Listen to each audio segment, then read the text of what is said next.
Vüsal istili, əziz qardaş. Yenə də Vüsal istili. Əziz dostlar, Azərbaycanımızın gözəl rayonlarından olan bir məkandan gələn qardaşımız Şəkidən gəlir. Qardaş, xoş gəlmişsən. Çox sağ ol, var ol Vüsal. Allah sənin canını sağ eləsin. Allah köməyin olsun. Sənin işin çox həqiqətən mən xoşuma gəlir. Səni TikTokda səhifələrinə baxıram, izləyirəm. Minnətdaram sizə. Səni sevən o pərəstkarlıqlar çoxdur Azərbaycanda. Nə yaxşı sən varsan, Allah sənə verib bizə.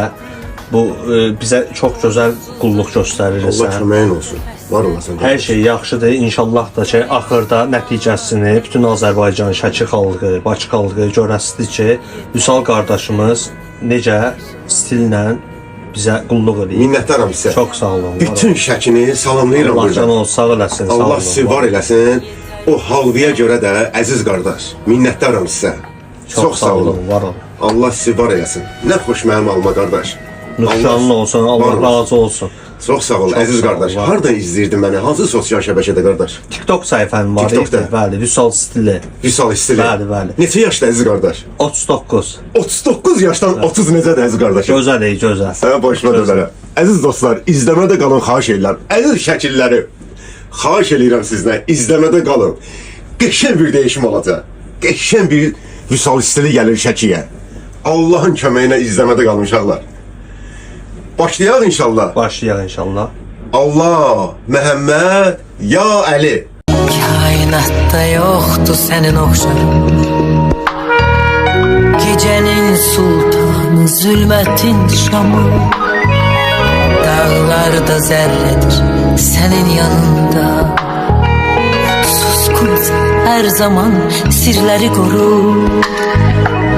Zamanla danışma, zaman xəstədir. Onsuz da yüreğim dar qəfəsdədir. Zamanla danışma, zaman xəstədir.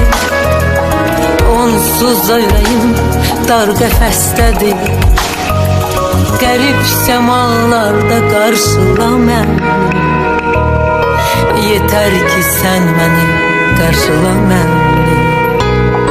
Qərib səmalarda qarşıla məni.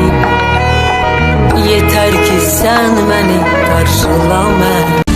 Kaybetsem bile her şeyi, bu aşkı yırtar giderim.